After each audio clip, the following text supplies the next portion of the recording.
Misterios al aire. Con Juanca Romero Asmen.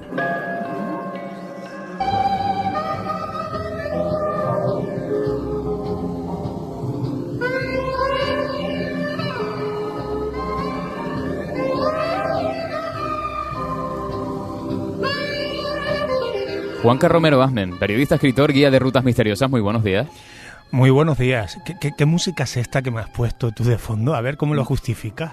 No, ¿qué has hecho tú que yo ahora, es verdad que, tiene encanto este Royal Garden Villas, pero se me acaba de venir una imagen a la cabeza, no sé por qué, es un hall de un hotel donde suena esta canción que nos podría llevar hasta, no sé, principios de siglo, pero suena como siniestra. ¿Tú nos vas a hablar de algún hotel que no es que sea un hotel encantador, sino un hotel con encanto, es que no sé, o encantado? ¿De qué nos vas a hablar, Juanca?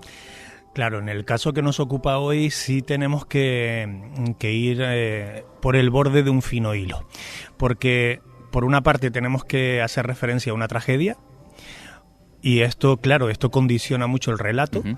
Por otra parte, cómo cala esa tragedia en la sociedad de ese lugar, y luego las consecuencias, lo que nos ocupa a nosotros, que es las consecuencias mistéricas, si se me permite la expresión, que tiene ese lugar incluso a día de hoy. Por lo tanto, un lugar encantado se quedaría pequeño, yo diría un lugar con mucho misterio. Estamos hablando en concreto del Hotel Corona de Aragón. ¿Qué ocurre ahí? Fíjate que no siempre o rara vez nosotros nos vamos de forma casi exclusiva a un punto fuera de Canarias. Normalmente damos algunas pinceladas que tienen que ver con nosotros, pero consideré que el Hotel Corona de Aragón puede ser el mejor y más grande ejemplo de hotel con misterios que tenemos en nuestro país. Y hay unos cuantos, que no son pocos, desde pequeños hoteles rurales en la Cantabria profunda, que se me permita decirlo así también, uh-huh, a grandes hoteles urbanos como fue el Hotel Corona de Aragón. Claro, nos estamos yendo al siglo pasado, que me cuesta decirlo porque yo nací ahí también. 12 de julio de 1979, el escenario es una gran mole, porque pues era así, una gran mole con sello de hotel, decíamos el Hotel Corona de Aragón, un hotel de mucho nivel que ese día, en esa fecha, 12 de julio de 1979, algunos ya habíamos nacido, pues lo que hace es que fue pasto de un incendio devastador, y cuando digo devastador no me estoy quedando, no me paso de frenada, y en el que oficialmente, y esto me gusta remarcarlo, oficialmente fallecieron al menos 78 personas y hubo alrededor de un centenar de heridos. Fue la mayor tragedia ocurrida, digamos, en un hotel en la ciudad de Zaragoza. Y no solo por la tragedia en sí, Pablo, sino porque además se generó un caos brutal.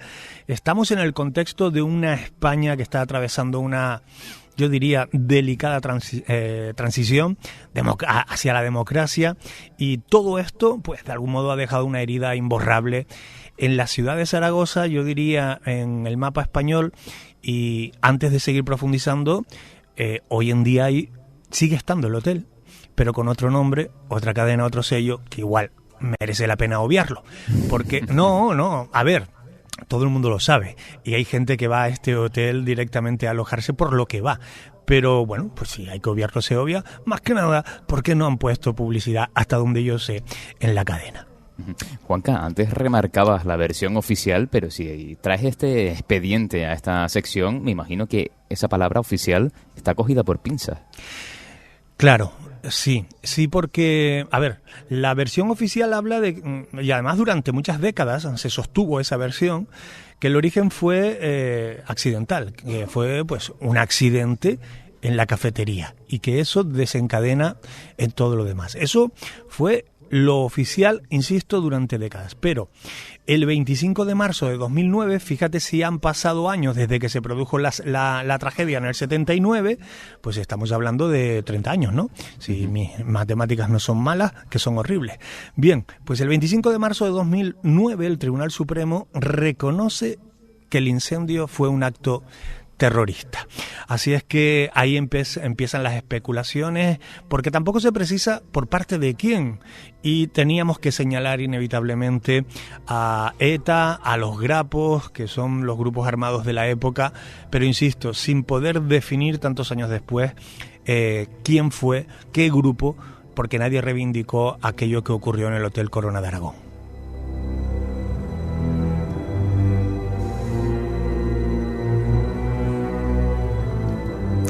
Juanca, después de una tragedia, por ejemplo, cuando hablamos de un hotel como este, aparece el fenómeno paranormal. Sí, esto siempre, claro, esto está sujeto siempre a la controversia. Las personas más racionales van a decirte que no hay una asociación, que no hay una relación. Vale, bueno, yo lo doy por bueno. Pero luego está la estadística. Y la estadística apunta, además de forma bestial, de forma superlativa, apunta a que eso es así, ¿no? Claro, definir lo que es paranormal y hasta dónde podemos extender el chicle de lo paranormal que entra en esa saca es complicado. Hay teorías que hablan de la impronta, también la llaman la teoría de la memoria de piedra. La impronta, los ecos del pasado.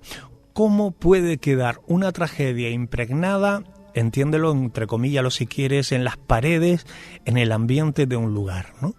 Lo cierto es que cuando los experimentadores, los investigadores, nos hemos metido de lleno en algunos de estos expedientes, pues hemos obtenido en algunos casos, pocos, pero en algunos incluso psicofonías, donde se obtienen sonidos que tienen conexión, que tienen relación con la tragedia que aconteció allí. En el caso del Hotel Corona de Aragón, como vamos a comprobar esta mañana, esto tiene otro nivel. Digamos que juega en la Champions League de lo insólito dentro de muros o intramuros de hoteles, ¿no? ¿Qué han reportado los clientes en ese hotel, Juanca? Porque pueden pedir la hoja de reclamaciones, sí, pero a lo mejor han, no sé, cogido también algún documento para hasta elevarlo a, no sé, a algún exorcista, decir, aquí están pasando cosas raras. Bueno, cosas raras sí. Estaban pasando, y ojo, y siguen ocurriendo en ese hotel, en el Hotel Corona de Aragón. Ahora tú hablabas lo de la hoja de reclamaciones. Recuerdo un caso que yo investigué, no tan a fondo como me hubiera gustado, pero no se me permitió, de un hotel de Santa Cruz de Tenerife, donde un cliente baja a recepción a reclamar por unos sonidos extraños que tiene en su habitación, ¿no? Bueno, y esto desencadena, podemos hacer mil chistes, pero aquellos sonidos no tenían explicación, no había nadie celebrando en la habitación de al lado, ni ratones, ni cosas raras. Dices, hay una tortuga al lado, ¿no? Bueno, por el bajante se subió un cocodrilo, ¿no? Quiero reclamar, deme la hoja, por favor, y de paso cámbieme, ¿no?, de habitación. Bueno, en el Hotel Corona de Aragón, pocos años después de la tragedia, empieza a recogerse testimonios relacionados con una zona, no voy a decir todavía un punto, pero sí con una zona muy concreta, que es la quinta planta. Es la que se consolida como el punto caliente del Hotel Corona de Aragón en los años 90. Fue entonces cuando el boca a boca de los huéspedes, sobre todo, y el personal que se atrevía de forma ahí un poco clandestina, empieza a incrementar, a hacer crecer este tipo de historias, y llega a oído de los investigadores de lo insólito. Esto transforma esas experiencias individuales en una leyenda urbana consolidada. No estamos hablando de un evento puntual, estamos hablando de una acumulación de testimonios, Pablo, tan grande que con el paso de las décadas no ha decrecido, hasta el punto que allí han acudido algunos programas de televisión, todo el mundo estará pensando en el mismo, pero otros muchos, a hacer reportajes con la complicidad, en algunos casos, de la dirección del hotel que hubo en medio, porque va cambiando de cadenas, que sí lo permitió en un momento dado, y esto es un tema de discusión bastante interesante, si se debe hacer divulgación de esto sí o no, y a quién favorece, ¿no? Este es otro tema. Bueno, pues en principio, respondiendo a tu pregunta y resumiendo la respuesta, la quinta planta es la planta clave del hotel.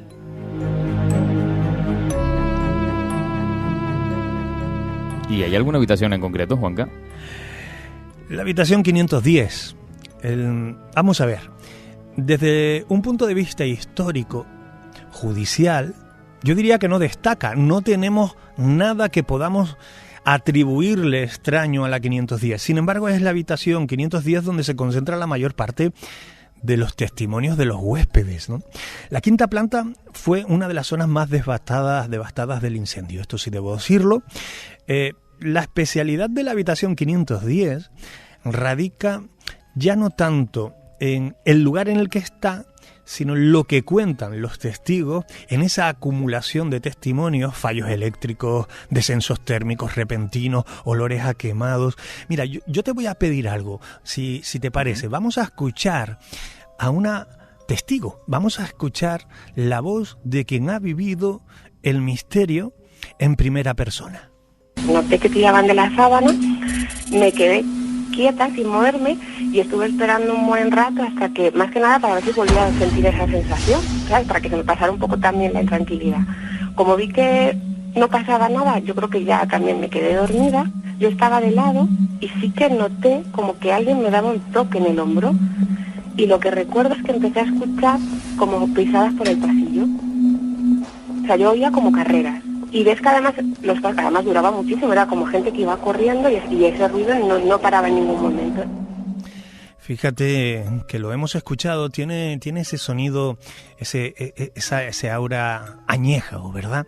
Nos lleva hasta el 24 de marzo de 2013, un programa de esta casa, de la cadena SER Milenio 3, emitía este testimonio. Yo he querido limpiar poco el audio porque me gusta ese sonido que me retrotrae a otra época, ¿no? Pablo, si te parece poco lo que ha contado, vamos a escuchar otro corte, porque aquí sí el misterio llega al contacto directo en la habitación 510. Yo me desperté como con mucho picor de garganta, tosiendo, me lloraban los ojos como asfixiada. Como a las 3:30 de la mañana ya empezamos a notar como que en los pies de la cama había algo. O sea, tú estirabas los pies y notabas como algo que había en la cama, como si se sentaran o te tiraran de la sábana. Por la mañana, cuando nos levantamos, la puerta del baño la habíamos dejado cerrada, y cuando entré yo en el baño, el olor, la llamé porque olía a una mezcla de ceniza, algo que se había quemado. Yo no sé, Pablo, si a ti se te están quitando las ganas de alojarte en hoteles como ese del que estamos hablando, porque claro, hoy tú tienes la fortuna de estar en un hotel, no, hotelazo tampoco, en digamos en lo supremo de los hoteles. Claro, ahí juegas en territorio seguro. Juanca, y claro, ¿hay aluvión para reservar esa habitación 510 o la han quitado de la oferta? No, a ver, ¿cómo te lo cuento? Algunos somos personas muy raras, ¿no? Y efectivamente hay personas que quieren quedarse, que queremos quedarnos en esas habitaciones del hotel, y concretamente en la 510.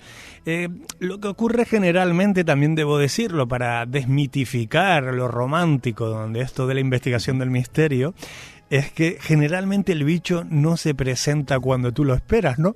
Y al final te entra un sentimiento de tonto, pero de tonto del bote, porque pagas por una habitación por la que has esperado a veces hasta meses, porque pagas por una habitación que tú sospechas, y en algunos casos lo sabes, es más cara que la media del hotel, y pagas para que no ocurra absolutamente nada, por lo que te decía, porque el bicho no se suele hacer presente. En cualquier caso, se hace presente en la 510 con más frecuencia que en la media de lugares con esta impronta misteriosa. ¿Y Juanca, se puede decir que ese hotel tiene un olor especial? Sin duda, y que no suene, claro, aquí podemos tirar del humor negro también, ¿no? Pero efectivamente es que muchos de estos testigos, y vuelvo a señalar a la 510, que es la habitación protagonista esta mañana, muchos de estos testigos hablan, de hecho lo acabamos de escuchar, de olor a quemado, ¿no? Claro, esto nos lleva otra vez a lo que yo comentaba antes. Estamos conectando con un residuo del pasado, un eco del pasado, una impregnación del hecho ocurrido ahí. Esto es lo que podemos catalogar, y aquí alguna vez le hemos dado una pincelada a ese fenómeno, como clariescencia, o también llamada osmogénesis, es decir, un olor súbito, repentino, que igual viene, que se va, que nos conecta con lo paranormal. Esto, efectivamente, es lo que ocurre en el que fue Hotel Corona de Aragón y que hoy, con otro nombre, sigue teniendo el estigma de lo imposible, de lo insólito entre sus pasillos y especialmente en esta habitación que tiene un estilo pues no demasiado moderno, porque va en la línea del hotel, pero que sí tiene ese, ¿cómo decirlo? Te da ese pálpito de como un pequeño túnel, fíjate, va a sonar esto raro, pero es como si hubiese un pequeño pórtico por el que algunos deseamos meternos porque sabes que al otro lado te están esperando, ¿no? Eso es un poco lo que ocurre en esa habitación de hotel, y quién sabe si en la habitación de hotel de cualquiera de los oyentes que nos estén escuchando esta mañana y que a partir de mañana inician sus vacaciones. No sé si preguntarte con eso último que has dicho por algún caso en Canarias. Bueno, hay un puñado. Me río porque algunos son realmente duros. A ver, sí los hay. Lo que no voy a dar es nombres de hotel por una razón obvia, pero a algunos les va a sonar. Por ejemplo, en el norte de la isla de Tenerife, yéndonos para allá, pues hay un hotel, más para allá que para acá. Más para allá que para acá. En el mapa. Hay una casa rural con muy buen nivel, hotel rural, donde se hacen presentes apariciones, algunas muy sombrías, y es curioso porque en el caso de ese hotel, Pablo, esa aparición va acompañado de una estela gélida, va dejando esa corriente de aire fría que solo puede producir algo físico cuando pasa muy rápido y depende en qué condiciones, ¿verdad? Pero aquello que ven no es físico, aquello que ven es etéreo, es oscuro y transmite no digamos buen rollo, sino más bien todo lo contrario. Hasta ahí puede leer. No vaya a ser que alguno vaya a cancelar lo que tenga reservado por ahí de cara a sus vacaciones. Escucha, pero si quieres leer más, esto va a quedar feo, pero mi último libro, Enigma Canarias, 8 islas y 100 misterios, hablo de algunos otros hoteles donde efectivamente el misterio te hace el check-in. Yo he venido aquí a hablar de mi libro. ¿No? Creo que lo dijo Platón, creo. Bueno, Platón sí. o Paco Umbral, quien tú quieras. Juanca Romero Asme, periodista, escritor, guía de rutas misteriosas. ¿Por dónde tenemos que ir hoy para no encontrarte? Pues por mi casa. Ten en cuenta que esta noche es el baile de magos en La Laguna y que el domingo es la romería de San Benito, hito. Si no vas, te quito. Así es que mañana sábado sí estaremos haciendo García Sanabria Misterioso a las 7 de la tarde. Nada, ahí me encuentran. Es muy fácil. Si tú pones en Google García Sanabria Misterioso, estás a tiempo de venirte conmigo. Si te queda cuerpo, Pablo, entre hoteles y bailes de magos, menuda vidorra, la del locutor en la cadena C, en Radio Club Tenerife. Ya te digo yo que a ver cómo llego también al baile de magos, Juanca. Juanca, compañero, muchísimas gracias. Un abrazo, feliz fin de semana.